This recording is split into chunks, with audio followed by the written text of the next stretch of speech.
सभे मगहिया भाई बहन के भुलेटन काका के राम राम। आथिन मगहिया खबर में सुनथिन देश दुनिया के खबर। कृषि कानून वापसी पर राष्ट्रपति लगौलन मोहर। शरद पवार से भेंट कैलन पश्चिम बंगाल के मुख्यमंत्री ममता बनर्जी। वो कहलन अब न बचल है यूपीए। सरकार संसद निधि फिर से बहाल करलक। हर सांसद के 2 करोड़ रुपया जारी कैल जाए। अब बिहार में जमीन खरीद के साथे जमीन के नक्शा भी भेटाए और साथे साथे म्यूटेशन भी हो जाए। हाई कोर्ट 2446 दरोगा के बहाली पर तत्काल लगौलक रोक।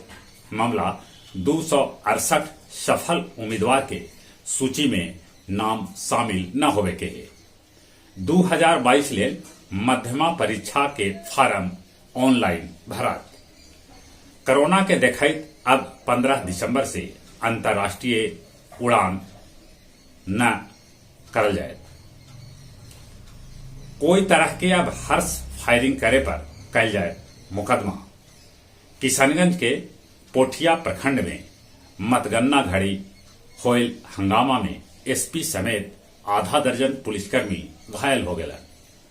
जूरन छपरा स्थित मुजफ्फरपुर आई हॉस्पिटल में रोशनी गवावे वालन अबले 16 मरीज के आंख निकाले पड़ल। पुलवामा में जैशे मोहम्मद के 2 आतंकी ढेर हो गए। कोरोना के नया वेरिएंट्स ओमिक्रॉन 23 देश में अपन गोड़ फैला चुकल है। पाकिस्तान G77 समूह के नया अध्यक्ष चुनल गए। इजराइल के तेल हबीब रहे के हिसाब से दुनिया के सबला महंग शहर है।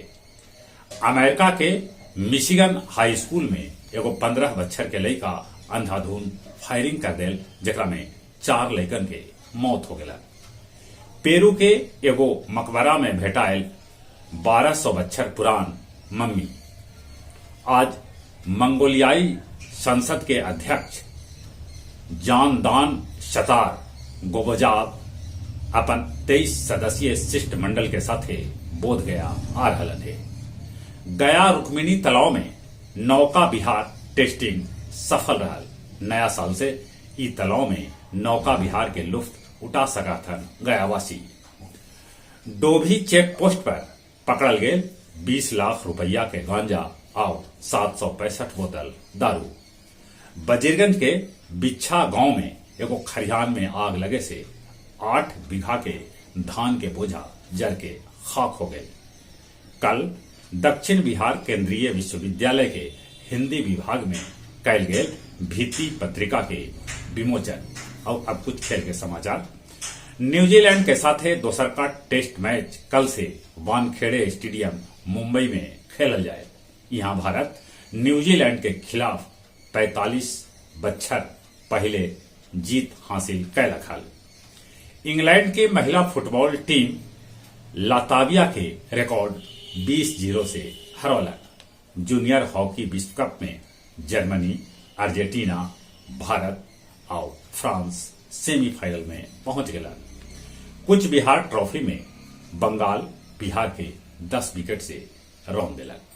जहां तक मौसम के सवाल है, मौसम विभाग के अनुसार पिछलका 5 बच्छर में ई बच्छर नवंबर महीना में सबला बेसी बारिश रिकॉर्ड कर गए। ठंडा बढ़ रहा है, ठंडा से बचथिन। उन्हें कोरोना भी बढ़ रहा है, कोरोना से बचथिन। मुंह और नाक पर मास्क लगाते, सोशल डिस्टेंसिंग के पालन करते। जब उम्र 18 बच्छर से ऊपरे है तब कोरोना के वैक्सीन जरूर लेते। चले एक बार फिर से अपने सभी के भुलेटन काका के राम राम।